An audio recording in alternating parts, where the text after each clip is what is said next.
오늘 말씀 함께 나눌게요. 오늘 말씀은 이제 베들교회 우리 개척 이제 예배 시작하면서 처음 이제 마태복음 강의를 하려고 합니다. 오늘부터. 오늘 시간에는 이제 예수님의 족보를 통해서 세 가지를 같이 나눌 거예요. 세 가지 주제를 나눌 텐데 첫 번째는 그러니까 창세기 족보가 있죠. 네. 그리고 이 마태복음 족보와의 차이점이 뭔지. 두 번째는 왜 예수님의 족보에 이 여자들의, 그러니까 여인들의 이름이 들어있는가? 이방 여인들도 있죠. 그리고 세 번째 마지막은 왕으로 오신 메시아 예수님에 대해서 나누려고 합니다. 자, 이제 첫 번째 창세기 족보와 오늘 우리 함께 봤던 마태복음의 족보가 차이가 뭔가 그 부분을 볼 텐데 먼저 본문 한번 보시겠어요? 자, 본문 1장 1절에서 2절 자, 함께 한번 읽어봅니다. 시작. 아브라함과 다윗의 자손 예수 그리스도의 계보라. 아브라함이 이삭을 낳고 이삭은 야곱을 낳고 야곱은 유다와 그의 형제들을 낳고. 아멘. 여기 보면 어떻게 나오냐면 창세기에는 가장 먼저 족보가 등장하거든요. 창세기도. 근데 창세기 그 등장이 5장이에요. 창세기 족보가 5장인데 5장에서 아담으로부터 이제 노아까지 족보가 나와요. 노아까지. 아담의 타락부터 그 이후 노아에 이르기까지 엄청나게 긴 인류의 역사가 그 족보에 담겨져 있는 거예요. 그런데 창세기 족보에는 반복해서 강조하는 특징이 있어요. 기억나요 혹시? 누구를 낳고 죽었어요. 옷을 낳고 자녀들 낳고 낳았어요. 그리고 죽고. 오 맞았어요. 핵심 단어가 그 사이에 나왔어요. 왜냐면 낳고 그다음 어떻게 돼요? 죽었더라. 네. 낳고 죽었더라. 이게 창세기 족보의 특징이거든요. 반복하는. 사람의 이름은 계속 바뀌어요. 그런데 결국에는 사람은 일면은 낳고 죽었다. 이게 결론이거든요. 족보가 창세기는. 왜 그럴까요? 죄 때문이죠. 아담의 타락, 범죄의 결과, 죄의 결과는 곧 죽음이다. 그러니까 죄로 인해서 사람은 죽음으로 끝이 난다. 이게 창세기 족보의 핵심 키워드거든요. 결국 강조하는 건데 마태복음에 보면 낳고 어떻게 되나요? 죽었다는 말이 없어요. 마태복음에. 네. 어떻게 나오죠? 낳았더라 이렇게 하거든요. 이게 창세기와 이제 마태복음의 극명한 차이예요. 창세기는 죄로 인해 죽었다는 게 결말이에요. 결국 죽었더라. 그러니까 죄로 인해 죽는다는 것이 족보의 결론인데 그러니까 마태복음은 어때요? 마태복음은 이제 어떻게 될 거라는 걸 말해주는 걸까요? 이제 예수로 산다는 것을 이 안에 포함시켜줘요. 기대하게 해요. 뭐냐면 죄로 인한 죽음이 이제 끝이 아니라 죽지 않고 살 것이다. 죽음이 아니라 생명이다. 이걸 말하고 있어요. 이 족보에서부터. 이것을 우리한테 넌지시 이렇게 암시해주고 있는 거예요. 이 족보를 시작하면서. 아브라함부터 시작해서 이제 예수님까지 갔어요. 오늘. 예수님까지 가는데 마태복음의 대상들은 거의 유대인이거든요. 유대인들은 딱 족보를 보면 딱 떠오르는 거야. 창세기 족보가 떠오르을 거예요. 근데 창세기 족보를 떠올리면서 무엇을 진짜 떠오르게 하냐면 이제 더 이상 죄로 인해 죽지 않고 예수님의 구원, 예수님께서 구원하시는 그 사역으로 생명을 얻게 될 거야. 이것을 이제 마태복음 처음부터 우리에게 암시해주고 있는 거야. 드러내주고 있는 거야. 이제 기대하게 하는 거죠. 죄로 인한 저주, 죽음의 결론이 아니라 예수님의 구속으로 생명을 얻는 것이 이제 결론이 되는 거예요. 이게 극명한 차이점인 거예요. 이제 엄청난 차이인 거죠. 마태복음과 창세기에. 자, 이제 두 번째 부분 넘어갈 텐데 두 번째는 왕으로 오신 예수, 메시아 예수 그리스도예요. 자, 마태복음 1장 17절 쭉 내려가 볼게요. 우리 17절, 우리 마지막 절이었는데 같이 한번 쭉 내려가서 읽어보십시다. 시작. 그런즉 모든 대수가 아브라함부터 다윗까지 14대요. 다윗부터 바벨론으로 사로잡혀 갈 때까지 14대요. 바벨론으로 사로잡혀 간 후부터 그리스도까지 14대더라. 아멘. 두 번째는 왕으로 오신 메시아 예수님이요. 마지막 17절 보면 조금 독특한 표현이 나와요. 앞부분은 계속 사람 이름 나오고 낳고 나오잖아요. 그런데 여기 17절에서는 가장 마지막 결론적인 거거든요. 근데 뭐라고 하냐면 14대더라 라는 숫자가 반복되죠. 네. 또 반복되는 단어가 뭐 있어요? 다윗이라는 단어가 나오죠. 네. 다윗까지 해야 돼. 다윗은 히브리어로 달렛이라고 하는 네 번째 글자, 그리고 바프, 와우라고 하는 바프라는 글자, 이게 여섯 번째, 숫자로 6이에요. 다윗은 달렛, 바프, 그 다음에 달렛이에요. 이게 다윗이라고 하는 이 히브리어인데, 히브리어는 숫자 값을 줬어요. 그래서 숫자 값을 통해서 이것을 숨겨져 있는 의미를, 더 깊은 의미를 파악하는 게마트리아라는 말이 있어요. 이 다윗이라고 하는 달렛, 바프, 다윗이라는 글자를 합치면, 숫자를 합치면 몇이 나올까요? 달렛은 몇이라고 해요? 숫자? 4. 바프는 몇? 6. 그리고 그러면 다윗이 또 4. 그러면 4 플러스 6 플러스 4 하면 결국 몇? 14. 그렇죠. 14요. 히브리인들은 이런 거예요. 다윗이 등장하면 뭐가 탁 떠오를까요? 왕. 14가 떠올라요. 숫자가.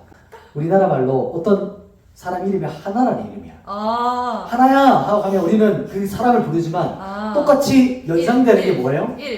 1이 떠오르잖아요. 그런 것처럼 히브리인들은 다윗이라고 하면 다윗이라는 말과 함께 14라는 숫자가 연상이 되는 거예요. 이게 유대인들이 가지고 있는 독특한 기법이었어요. 그러니까 17절은 보면 14와 다윗이 같이 딱 계속 반복되잖아요. 유대인들이 뭐가 떠올랐을까요? 다윗? 그걸 생각하면서 17절 다시 읽어봅시다. 17절 같이 한번 우리 다시 읽어봅니다. 금방 제가 설명드렸는 것처럼 떠올리면서 다시 한번 17절 읽어봐요. 시작. 그런즉 모든 대수가 아브라함부터 다윗까지 14대요. 다윗부터 바벨론으로 사로잡혀 갈 때까지 14대요. 바벨론으로 사로잡혀 간 후부터 그리스도까지 14대더라. 아멘. 자, 봐요. 여기서 우리는 이렇게 14지랑 다윗이 다른 것 같지만 히브리인들, 유대인들의 사고방식 보면 다윗이 14, 14가 14요, 14가 다윗이요, 14더라. 그러더니 마지막 그리스도가 14대더라. 이렇게 말하거든요. 왜냐하면 14가 엄청나게 반복되어 말하는 거예요. 14가. 왜 그럴까요?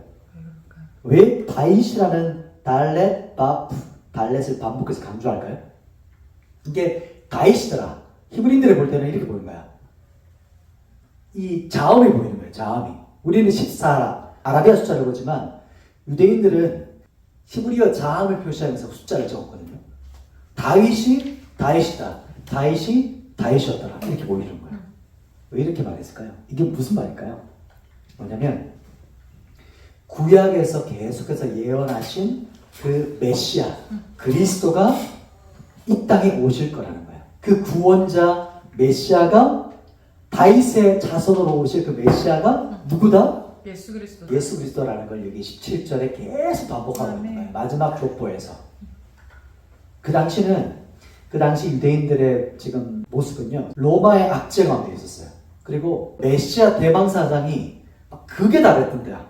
사람들이 모두 다 메시아를 기다리고 그리스도를 기다리고 있는데, 이때 마태가 유대인들에게 처음 족보를 딱 써내려가면서 외치는 게 뭐냐면, 우리가 그리고 너희가 그렇게 기다리고 기다렸던 메시아가 오셨어, 이렇게 말하는 거야.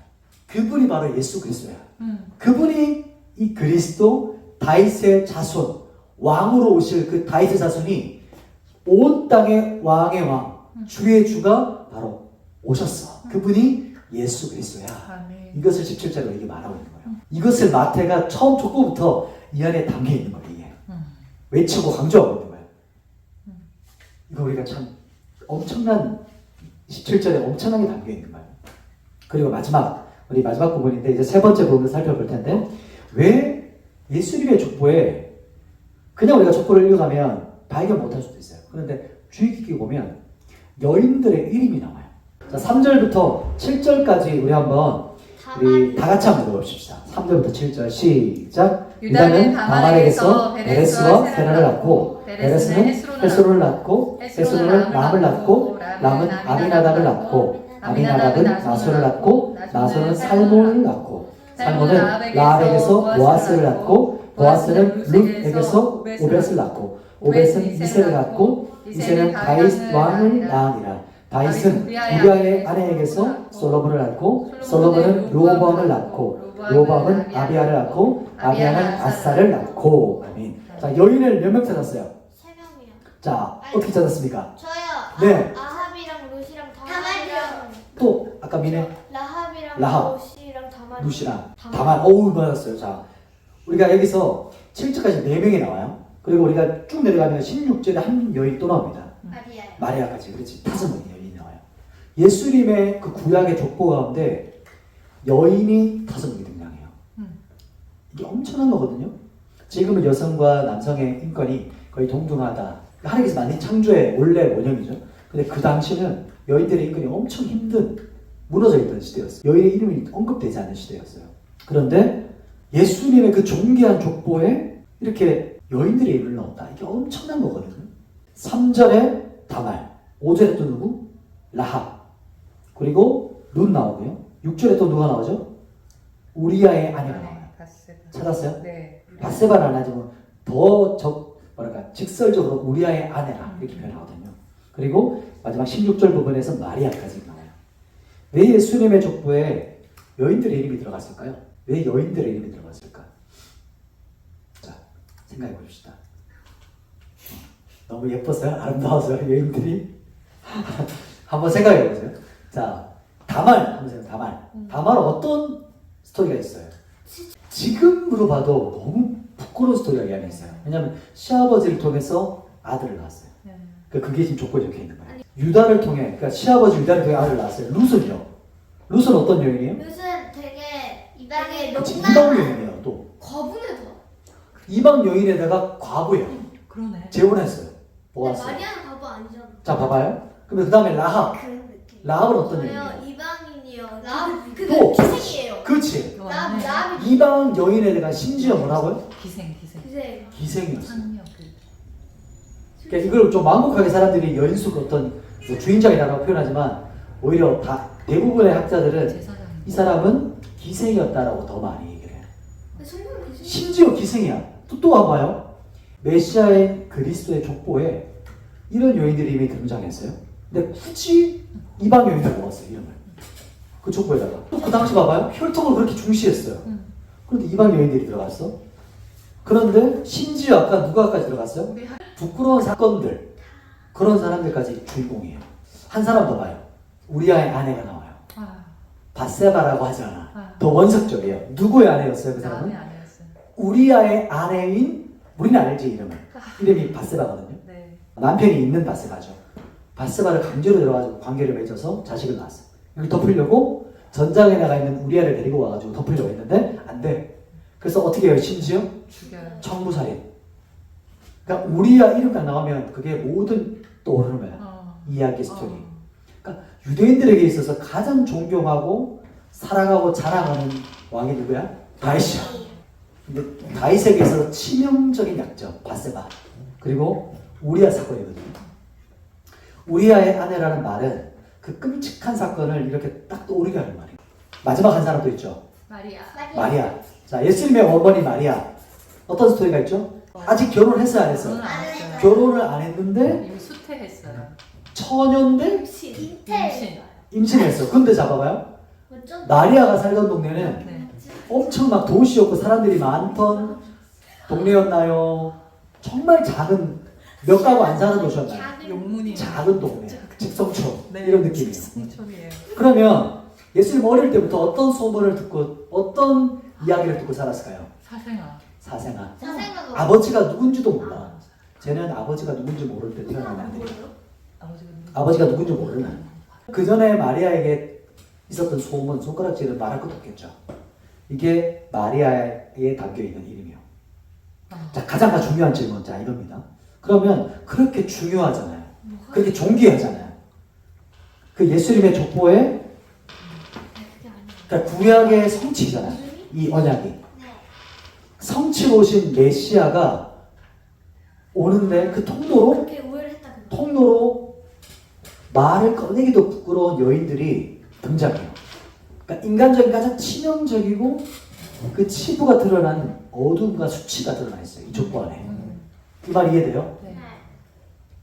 가장 밝은 빛 대신 예수님의 구원, 가장 밝은 빛 대신 예수님이 등장하는데 그 이면에는 가장 어두운 어둠이 들여져 있어요. 참 신비로운 거예요. 이 족보 안에. 왜 그럴까요? 그게 인간이에요. 아, 맞아요. 그 말에 의미가 있어요. 자, 뭐냐면 하나님은 사람들의 가장 치명적이고 가장 처절한 그 연약함, 약점을 그리고 온갖 도구들을까지도 하나님의 뜻을 이루는 데 사용하세요. 자, 이거 이해돼요? 네. 다시 한 번 더 생각해봐요. 더 깊게 한번 표현해 볼게요. 지금 누가 주인공이라는 거예요? 우리 족보 읽을 때 사람 이름이 계속 나오잖아요. 족보 이름 보면서 누가 주인공이라는 걸까요? 우리는 사람 이름이 등장하니까 사람에게 주목하죠. 막 보니까 아브라함의 혈통. 아브라함의 혈통이구나. 그 왕족이 나와. 왕족, 왕의 자손들이구나. 그게 아니에요. 여인들이 등장하고 부끄러운 이방인들, 죄로 얼룩져 있는 연약하기 짝이 없는 사람들의 이름이 등장하잖아요. 그죠? 이걸 통해서 무엇을 말씀하고 있는 가 하냐면 진짜 주인공이 하나님이시다는 거예요. 진짜 하나님이 주권을 가지고 이것을 이루어 가시는 주인이시다. 이걸 말씀하고 있어요. 하나님께서 하신다. 구원 역사는 하나님의 주권 안에서 이루신다는 것을 여기서 말씀하고 있어요. 더 구체적인 핵심은 하나님은 인간의 가장 어둡고 치명적인 약점을 들어서 가장 밝게 빛나는 하나님의 구원 역사를 이루어 가시는 분이다. 이게 핵심이에요. 말씀 이해되셨습니까? 정말 신비롭고 두렵고 경외감이 되는 족보인 거예요. 그래서 우리에게 말씀하고 있어요. 하나님 이런 분이신 거예요. 온 인류의 가장 지혜로운 것보다 하나님의 미련하신 훨씬 더 지혜로워요. 아멘.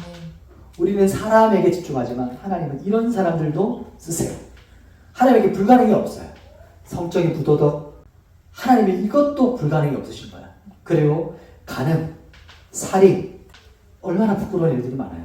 그런데 이 모든 얼룩으로 있던 다윗의 인생, 그리고 그 유다의 인생, 이 모든 사람들의 인생을 하나님은 쓰셔서 인류 구원자 예수 그리스도의 조상의 족보로 쓰시는 거예요. 이 부끄러운 사람들까지도. 이게 구원사를 보면서 우리가 보게 되는 일이거든요. 사람은 절대 불가능한데 정말 하나님은 하실 수 있고 놀랍고 놀라운 거예요. 저 같은 사람 하나님이 거듭나게 해서 쓰시고 우리 한 사람 한 사람 우리의 약점, 우리의 부족함 여기에 집중하지 말라는 거예요. 때로 이게 치명적인 약점이 있어. 정말 어두운 게 있어요. 근데 사람은 거기에 함몰될 수 있어. 근데 하나님은 그것까지도 새롭게 변화시키시는 분이라는 거예요. 거기에 주목하면 안 돼요. 거기에 함몰되면 안 돼요. 그게 오늘 우리에게 말씀하시는 거예요. 그래서 예수님께서는 예수님의 족보에 여인들의 이름이 등장하는 이유는 뭐죠? 하나님의 구원 사역을 하나님께서 주도적으로 이루시겠다. 주권자시다. 주인이시다. 그래서 우리에게 선포하시는 그리고 그분이 완성해 가시는 것을 강조하기 위해서 오히려 이 족보의 부끄러운 역사를 드러내시는 치명적인 약점을 우리에게 알려주시는 걸 보면서 그래서 이제는 우리의 이름이 아니라 당신의 이름 그리스도의 이름 예수 그리스도 온 열방의 왕이신 예수와 그분의 이름이 높임받기 원하시는 거예요. 그걸 높이기 원하신다는 거죠. 그래서 이것을 말씀을 들을 때 말씀을 보실 때 우리 한 사람 한 사람이 우리 하나님은 나 마른 뼈다귀도 들어서 생명과 생기로 쓰시는 분이구나. 여호와의 군대로 사용하시는 분이구나. 그래서 기억해야 됩니다.